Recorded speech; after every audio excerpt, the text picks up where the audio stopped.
Bien, hermanos, como lo habíamos comentado en semanas anteriores, esto correspondería ya a la última parte, a la última sección de este estudio que hemos llamado Crece, que básicamente tiene que ver con las disciplinas espirituales. Hola, buenos días, bienvenido. Tiene que ver con las disciplinas espirituales y la verdad es que hemos hablado de varias disciplinas que aparecen en las escrituras y hemos visto que más que disciplina el verdadero sentido de esto es hablar de la espiritualidad. Cuando uno ha nacido de nuevo, uno ha creído en el Señor Jesucristo, uno ha depositado su fe en el Señor, ocurre que empieza un proceso de transformación paulatino en la vida del cristiano. Poco a poco nosotros nos vamos asemejando, ¿cierto?, a la imagen del Señor Jesucristo. Y para ayudar a ese proceso es precisamente que el Señor permitió y dejó estos medios que hemos llamado, o que se llama más bien disciplinas espirituales, que se refiere más bien a la espiritualidad. Cuando tú deseas buscar a Dios más, cuando tú deseas conocer más al Señor, tú vas a recurrir a estas disciplinas, a estos elementos, a estos medios de gracia, por llamarlo de alguna manera, que Dios nos ha dejado para poder crecer en la búsqueda del conocimiento de Dios.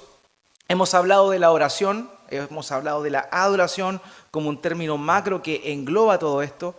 Hemos hablado también de lo que tiene que ver con alimentarnos con la palabra de Dios, algo sumamente necesario. No podemos honrar a Dios de una manera que a Él no le gusta. Por eso es necesario que conozcamos las Escrituras y podamos honrar a Dios de esa manera.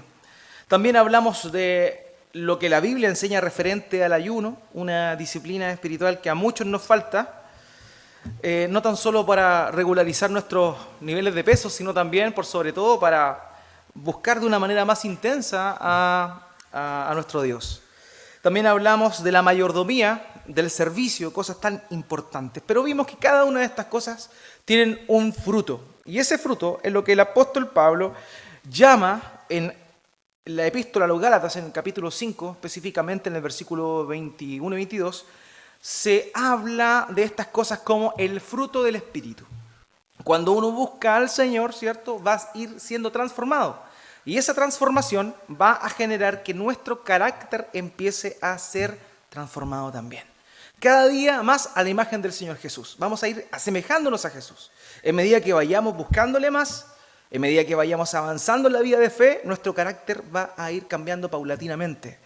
Y como dice el apóstol Pablo, ya de una manera como si nosotros ya la tuviéramos, pero es así, la tenemos, pero debemos crecer cada vez más en ella, quiere decir que nosotros tenemos la mente de Cristo. La mente de Cristo. Y eso implica que posicionalmente estamos sentados con Cristo en los lugares celestiales, pero tenemos que ir asemejándonos cada día más a la imagen de nuestro Señor. Y para eso es que Dios nos da este fruto que, a diferencia de las obras de la carne, porque todo aquel que ha nacido de nuevo tiene que saber que la vieja naturaleza, la naturaleza pecaminosa, todavía continúa en uno. Todavía está luchando, como les decía la otra vez, alguien que se cayó al agua y que no quiere morir y está pataleando. Está tratando de tener un poquito de oxígeno y sobrevivir. Así es la antigua naturaleza en el cristiano. Está presente, pero está pataleando por sobrevivir.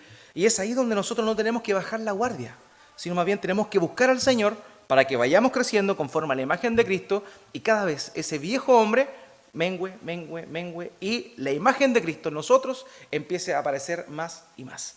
¿Ya? La semana pasada estuvimos hablando dentro de este listado que aparece ahí, que el apóstol Pablo menciona, que son nueve elementos del fruto del Espíritu. Recordemos eso importante, no son varios frutos del Espíritu, es un solo fruto que tiene distintas partes. Ese fruto es uno solo y el fruto del crecimiento espiritual. Y hablamos la semana pasada del amor, algo que es tan común y que el día de hoy se habla tanto también del amor libre, de las diversas formas de amor que existen. Pero la verdad es que la Escritura nos muestra que el amor verdadero es aquel que Dios tiene. Y el amor que muestra Dios por medio de las Escrituras es un amor sobrenatural, es un amor que no tiene comparación a nada de lo que nosotros conocemos. Hablamos la semana pasada de que muchas personas piensan que el amor consiste en vive y deja vivir. O sea, haz lo que tú quieras y deja que los demás hagan lo que quieran. También vimos que muchas personas creen que el amor corresponde simplemente a vivir el metro cuadrado y no meterse en lo que al otro le está viviendo. Pero nosotros hemos entendido que el amor no tiene que ver con ser condescendiente con los demás. El amor tiene que ver también claramente con el concepto de la verdad. Y es por eso que nosotros como creyentes hemos sido llamados y estamos siendo transformados cada día más al modelo, al estándar del Señor Jesucristo, y en nuestro carácter, en nuestro ser, paulatinamente va a empezar a aparecer más y más el amor. El amor es una parte del fruto que engloba a todos los demás. Todo está empapado, impregnado con amor. Lo comentaba la semana pasada, si uno es paciente con alguna persona, es porque está demostrando amor. Si uno sufre por otra persona, uno está demostrando con ese sufrimiento amor por esa persona. Por eso es que el apóstol Pablo, de alguna manera, podríamos concluir, que menciona el amor como el primer elemento del fruto del Espíritu. ¿Ya? Continuamos entonces, y esta semana vamos a hablar brevemente, ustedes saben, pero no por eso de manera tan liviana, vamos a hablar de lo segundo que menciona ahí, que es el gozo o la alegría. Dice, amor, gozo. Ese es el segundo elemento que aparece en el listado que Pablo da a los hermanos de Galacia en el capítulo 5 de ese libro, de esa epístola. Y el gozo, muchas veces uno pudiese confundirlo con el concepto que está intrínseco en el ser humano, que es la felicidad. Pero déjenme decirle que el gozo es distinto a la felicidad. Porque la felicidad, de alguna manera, es circunstancial. Yo puedo estar feliz en un momento dependiendo de las cosas que me pueden estar pasando. Si la estoy pasando bien, si me está yendo bien en la vida, yo puedo estar feliz. De hecho, en la Constitución de Estados Unidos hay un párrafo que habla acerca del derecho de ser feliz. Y la verdad es que eso no aparece en la Escritura. Porque, como les decía, la felicidad es algo momentáneo.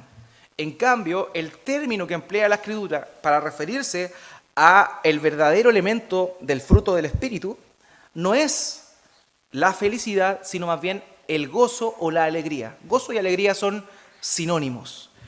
Por eso usted va a leer en el Antiguo Testamento, por ejemplo, el gozo del Señor es mi fuerza y cosas por el estilo, porque el gozo es algo que está arraigado en el corazón de la Biblia. Déjeme decirle que en hebreo, por ejemplo, en el idioma hebreo, es el idioma que tiene más palabras para definir el gozo que cualquier idioma en el mundo. O sea, eso denota que el idioma hebreo, que obviamente manifestaba el pensamiento hebreo, que siempre los idiomas son la manifestación del pensamiento, y eso implica que para el hebreo el gozo, la alegría, se podía experimentar de diversas formas. ¿Ya?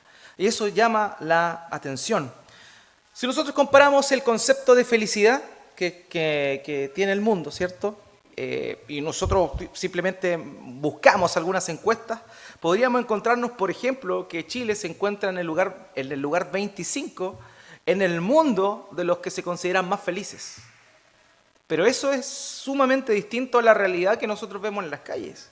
Nosotros no vemos gente contenta a menudo cuando vamos paseando por el centro, por ejemplo, cuando estamos en el mall, no vemos gente que aparenta por lo menos estar feliz.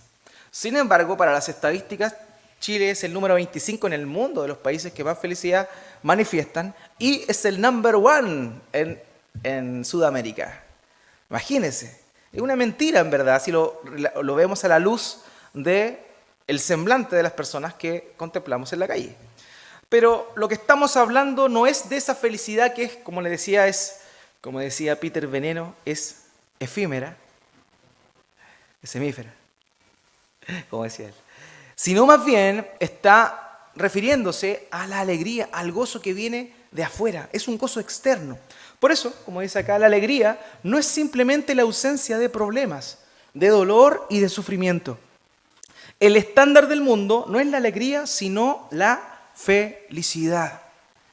Y esa es la causa o la diferencia sustancial entre el concepto de felicidad y gozo o alegría. Que la felicidad depende de las circunstancias, en cambio el gozo y la alegría no depende de las circunstancias, es un estado. es un estado. E incluso podríamos decir que sí, sin duda involucra una emoción, uno cuando está gozoso se nota también, pero el gozo es algo que va a trascender de la emoción que nosotros podemos sentir hoy en día. De hecho, cuando se habla en Apocalipsis, por ejemplo, de la vida venidera, siempre habla de que los que están allá están gozosos. Por tanto, el gozo no es algo que va a quedar aquí. El gozo es algo que va a perpetuar hacia la eternidad. O sea, empezamos a sentirlo acá, empezamos a vivir en ese gozo, pero cuando vayamos y estemos con Jesucristo en el cielo nuevo y la tierra nueva, vamos a seguir experimentando el gozo de la salvación que Dios nos ha dado. Esa es la diferencia. Nosotros no estamos llamados a ser felices. Nosotros estamos llamados a estar gozosos y alegres. Y vamos a ver, de alguna manera, algunas cositas referente al gozo o la alegría. En particular vamos a ver lo que dijo este hermano William Barclay sobre lo que no es la alegría. La alegría aquí no es una alegría que viene de cosas terrenales o de triunfos baratos. Menos aún es la alegría que proviene de triunfar sobre alguien en rivalidad o competencia. Eso de ninguna manera es la felicidad. Nosotros vemos que cuando hay una competición y alguien sale ganador, esa persona manifiesta alegría, ¿cierto? De hecho, es común que en las celebraciones de cualquier deporte abran el champán y empiecen a rociar de una manera efervescente, ¿cierto? De gozo, o perdón, de felicidad. Pero eso no es la alegría. La alegría no depende de eso. El gozo no depende de eso. El gozo es un estado que viene y proviene de parte de Dios. Martín Lutero dijo: Él, refiriéndose a Dios el Padre, ha enviado a su Hijo no para oprimirnos con pesadumbre y tristeza, sino para alegrar nuestras almas en Él. Dios quiere que nos gocemos en Él. Dios quiere que nosotros estemos siempre gozosos. En primer lugar, por la salvación que Él nos ha provisto. Ese es el motivo de gozo más grande que un creyente puede tener. Si tú has creído en Cristo, tú tienes que estar gozoso, porque no vas a tener que ir y pagar por tu pecado tú, porque Cristo lo pagó en tu lugar. Y eso es motivo para que uno esté sumamente alegre. Y uno no viva una vida amargada, sino más bien lleno de júbilo y de gozo. Y eso es lo primero. Como les decía, el gozo es algo sobrenatural. ¿Por qué? Porque no tiene que ver con la situación en la cual estoy pasando. De hecho, en la Escritura el gozo es manifestado en oportunidades que uno dice: ¿cómo es posible que estos hombres estén gozosos? Un ejemplo de esto es lo que aparece en Hechos capítulo 5, verso 41. Así, pues, los apóstoles salieron del consejo, llenos de gozo por haber sido considerados dignos de sufrir afrentas por causa del nombre. Les contextualizo un poquito este pasaje. Juan, Pedro, habían sido apresados por causa de haber sanado a este hombre que era cojo. Pasó que se les tomó preso luego del alboroto que se gestó de esto, lo tomaron preso, los latigaron, los castigaron, ¿ya? Y después de eso, cuando presentaron defensa, ellos salieron de ese lugar. Y eso es lo que dice acá. Después, cuando salieron, los apóstoles salieron del consejo llenos de gozo por haber sido, note bien, considerados dignos de sufrir. Parece paradigmático, ¿cierto? Como gozo y sufrimiento. Pareciera que no van de la mano. Sin embargo, van de la mano. Y el gozo es eso, es algo sobrenatural. No es algo que se experimenta como la felicidad. El gozo es un estado. El gozo es un estado que Dios nos permite tener. Siempre debemos estar gozosos. ¿Por qué? Porque esto no va a depender de lo que estemos pasando, por muy difícil que esto pueda parecer, sino que en realidad depende de lo que Dios ha hecho por nosotros y no de lo que nosotros hagamos o lo que nos va a pasar. Fíjense aquí, Pablo, 2 Corintios capítulo 6, versículo 10, está hablando de cómo era su ministerio en el rigor de su ministerio.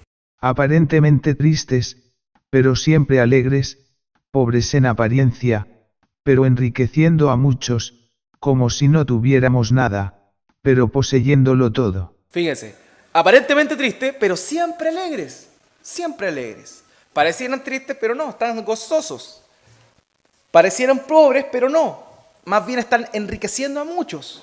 Como si no tuvieran nada, pero en realidad lo poseen todo.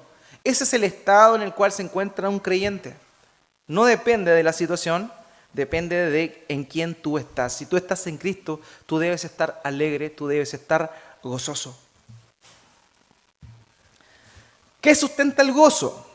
La base del gozo cristiano descansa en las principales doctrinas teológicas de Dios, de la fe. Y esto es relevante. ¿Por qué yo estoy gozoso? Porque no porque yo sea una persona sumamente optimista, sino más bien porque yo creo en un Dios. Y ese Dios se manifiesta en la Escritura de una manera. Y porque Él se manifiesta de esa manera, yo puedo confiar en Él y de esa manera mantener mi gozo. Cuando yo sé que Dios es mi Padre, por ejemplo, yo puedo estar tranquilo, porque un padre tiene cuidado de su hijo. De esa manera, entonces, que yo como creyente descansaré en que tengo un Padre Celestial que está preocupado por mí. Por tanto, yo puedo estar gozoso. Otra doctrina, el perdón de los pecados. Como les comentaba, Dios nos ha perdonado si estamos en Cristo. Él ha perdonado nuestras faltas, las ha pasado por alto. Eso es motivo de gozo para nosotros. Lo otro, la encarnación. ¡Qué milagro más grande y tremendo es la encarnación! Es un misterio fabuloso del cual no hay comparación en ninguna historia y en ninguna religión del mundo. El misterio de la encarnación es maravilloso. Hermanos, Dios se hizo hombre. Y porque Dios se hizo hombre, Dios se puede identificar con tu dolor. Dios se puede identificar con las situaciones que a ti te han pasado. Por tanto, ¿qué mayor confianza podemos tener en un Dios que nos comprende? Eso nos debe producir gozo.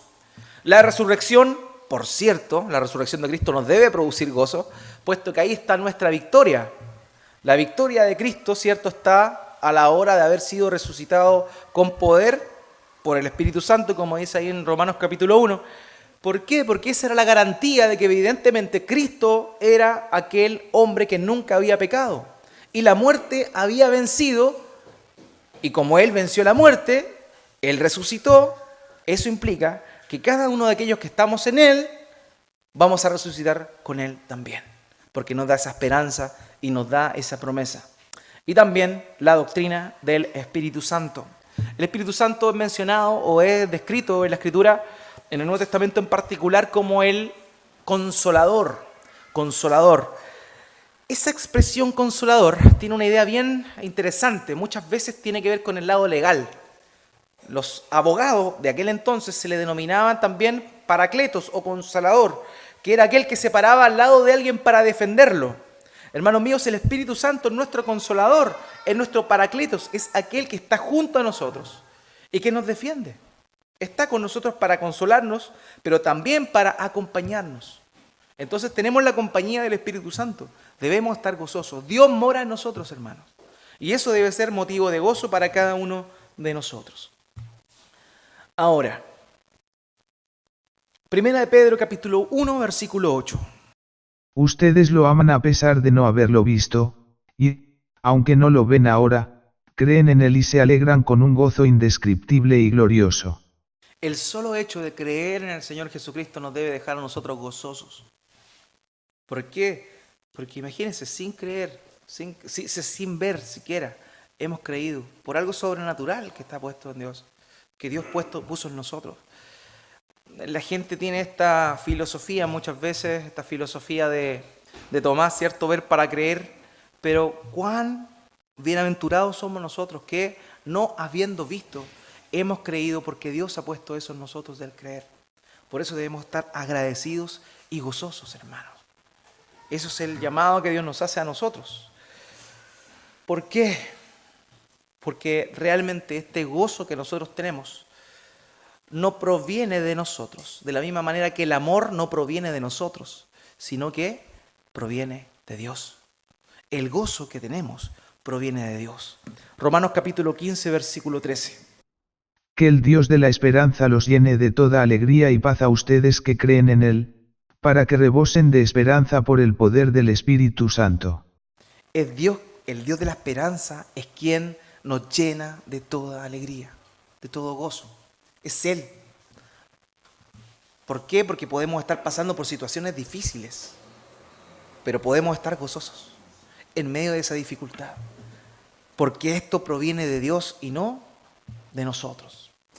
Ahora, la alegría puede ser experimentada individualmente, o sea, cada uno de nosotros puede ser gozoso, pero aquí, con el amor, la alegría está destinada a ser compartida corporativamente con otros. ¿Quién cuando recibe una gran bendición lo guarda todo para sí mismo? Si Dios te da gozo, eso va a resaltar en tu vida y las demás personas lo van a notar.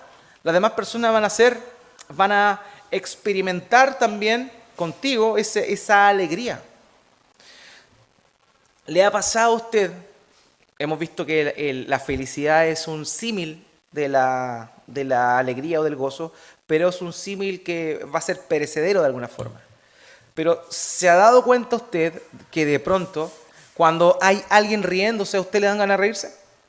Como que hay una risa que es tan contagiosa que a uno le dan ganas de reírse. Si esa emoción tan superficial muchas veces y a la vez tan rápida aflora, de la misma manera, cuanto más el gozo de Dios se transmite. Cuando alguien está gozoso, eso permea a las demás personas. No, ustedes me conocen, no me gusta ser autorreferente nunca, pero me acuerdo que cuando yo trabajé en el cine en La Serena varios años, y cuando estaba pronto a irme del cine, un colega, no un colega, fue alguien que trabajaba, me dijo que a mí me decían el supervisor feliz. Ese era como el supervisor feliz, porque siempre andaba cantando, siempre andaba sonriendo, siempre una buena respuesta. Entonces, claro, ellos tienen esa percepción de la felicidad. En realidad lo que emana de un creyente es el gozo y ellos podían percibir eso. Y le agradezco al Señor por eso. Pero finalmente eso es el fruto que Dios va poniendo en cada uno de nosotros. La gente empieza a notarlo. No puede pasar desapercibido que hay algo especial en ti. Y que eso que es especial que está en ti, evidentemente no proviene de ti, sino que proviene de Dios. Es algo que te trasciende a ti. De la misma manera como el amor verdadero, el amor de Dios es sobrenatural, de la misma forma el gozo que experimentamos nosotros es sobrenatural. No tiene que ver con algo de este mundo. Así que el gozo, hermanos míos, se comparte. Y eso es lo que el apóstol Juan le dice a los hermanos aquí cuando le escriben su primera epístola. En primera de Juan, capítulo 1, verso 4. Les escribimos estas cosas para que nuestra alegría sea completa. El apóstol Juan quería escribir la epístola, ¿para qué? Para compartir la alegría y el gozo que ellos tenían con los hermanos efesios, supuestamente, que son los receptores de esta epístola, aunque más bien se dice que es universal. ¿Ya? Y también en segunda de Juan, capítulo 1, verso 12, dice lo siguiente. Aunque tengo muchas cosas que decirles, no he querido hacerlo por escrito, pues espero visitarlos y hablar personalmente con ustedes para que nuestra alegría sea completa. ¿Se da cuenta? Él quería estar con ellos presencialmente. ¿Para qué? Para que la alegría de ellos, el gozo de ellos fueran completos. El amor y el gozo se comparte. No es para... Por eso es la concepción del fruto. ¿Se ha dado cuenta usted que se llama el fruto del Espíritu? Los frutos de un árbol no son para que el árbol se los coma. Son para que otros los coman. Cada parte del fruto espiritual evidentemente va a ser disfrutada por ti, pero son las demás personas los que se van a ver más beneficiados por la transformación que Dios está haciendo en tu vida.